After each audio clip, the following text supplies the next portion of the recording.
18-19 সালে আমার আরেক ভাগিনা ওকে কিন্তু অপহরণ করে এই যে আজকে যে আয়নাঘর আছে সেই আয়নাঘরে 11 দিন রাখা হয়েছিল।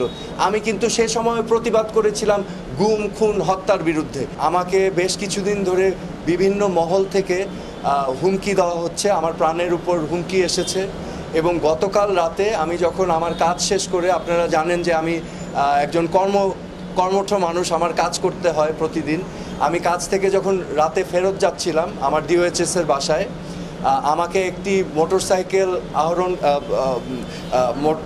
মোটরসাইকেল চালক আমাকে ছায়ার মতো ফলো করে এবং আমি যখন ক্যান্টনমেন্ট গেট দিয়ে ঢুকে যাই সেই মোটরসাইকেল আরোহী আমাকে কিন্তু ফলো করতে থাকে। একটা পর্যায়ে আমি দেখি তার শার্টের মধ্যে লাল নীল লাইট জ্বালানো এবং সে আমাকে ইশারা করছে থামার জন্য।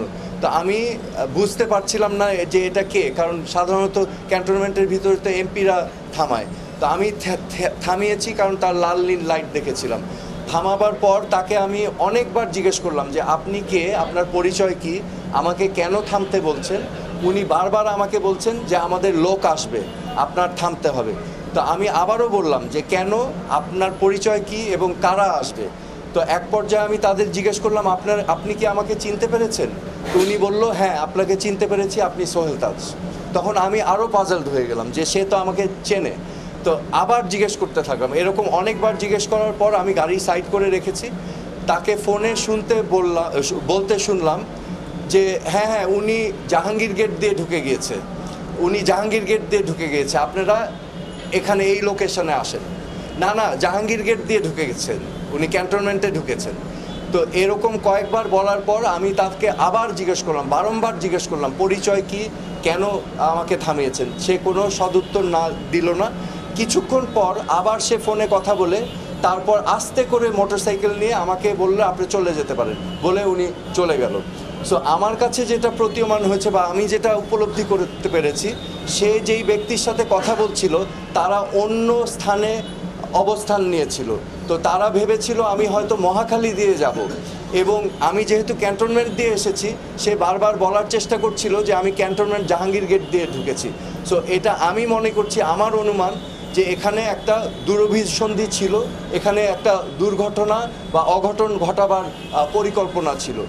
সো আমি আজকে এই বিষয়গুলো নিয়ে মাননীয় স্বরাষ্ট্র উপদেষ্টার কাছে অবহিত করতে এসেছি, এবং আমি মনে করি যে বাংলাদেশের সকল নাগরিকের ব্যক্তি নিরাপত্তার অধিকার আছে, এবং আমি তাকে বলেছি যে আইন শৃঙ্খলা পরিস্থিতি অবশ্যই যেন অতি দ্রুত উন্নতি করেন, এবং উনি আশ্বাস দিয়েছেন যে উনি দেখছেন এবং সার্বিকভাবে ওনার মনোযোগী হয়েছেন। এবং আমার যেই বিষয়টা দেখেন, আমি একজন সাধারণ নাগরিক বর্তমানে, কিন্তু আমার একটা পরিচয় আছে। তো এই পরিচয়ের কারণে অনেক মহল থেকে কিন্তু অনেক কিছু করারই হয়তো প্রয়াস থাকতে পারে। তো সেই জন্য আমি তাকে বলেছিলাম এবং অবহিত করতেই আমি এসেছি। তো আমি অনেস্টির সাথে আমি কাজ করেছি। আমি যখন স্বরাষ্ট্র প্রতিমন্ত্রী ছিলাম আমার দায়িত্ব আমি নীতির সাথে, আদর্শের সাথে, সততার সাথে আমি পালন করতে চেয়েছি। আমি অন্যায়, অনিয়ম, দুর্নীতির বিরুদ্ধে সোচ্চার ছিলাম এবং পদক্ষেপ নেওয়ার চেষ্টা করেছি।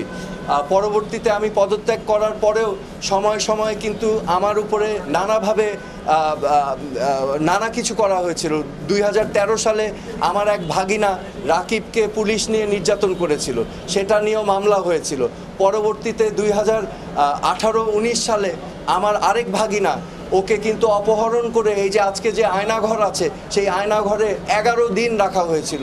আমি কিন্তু সে সময় প্রতিবাদ করেছিলাম গুম খুন হত্যার বিরুদ্ধে, এবং আমি অনেক কষ্ট করে অনেক কায়দা করে আমার ভাগিনাকে উদ্ধার করে এনেছিলাম, এবং আমি সেই সময় কিন্তু বারবার বলেছিলাম এরকম ঘটনা ঠিক না, এরকম ঘটনা যেন আর কোনোদিনও বাংলাদেশের মাটিতে না হয়।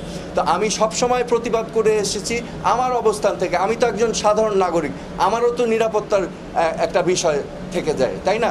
তো আমার অবস্থান থেকে আমি চেষ্টা করেছি, সবসময় বলেছি, অন্যায়ের বিরুদ্ধে আমি কথা বলেছি। এবং বর্তমানে আমি যেটা ফিল করছি যে এখানে যেহেতু একটা পরিস্থিতি বিরাজমান আছে, এখানে বিভিন্ন মহলের থেকে স্বাভাবিকভাবে হতে পারে। আমার আরেকটা পরিচয় আছে, আমি বাংলাদেশের প্রথম প্রধানমন্ত্রীর সন্তান। তো আপনারা স্বাভাবিকভাবেই বুঝতে পারছেন যে আমি সাধারণভাবে চলার চেষ্টা করলেও এই পরিচিতিগুলো কিন্তু আমাকে ছাড়ছে না। তো সেই কারণেই আমি আমার নিরাপত্তা নিয়ে একটু শঙ্কিত, কারণ আমারও অধিকার আছে একজন সাধারণ নাগরিক হিসাবে বেঁচে থাকার। স্বরাষ্ট্র উপদেষ্টাকে জানিয়েছি এবং ওনার সাথে আলাপ করে আমি এখন সেনাবাহিনীর প্রধানের কাছে আমি আহ্বান করব যে আমি যখন ওই গেট দিয়ে ঢুকেছিলাম, জাহাঙ্গীর গেটে কিন্তু হাই রেজুলেশন সিসিটিভি ক্যামেরা আছে।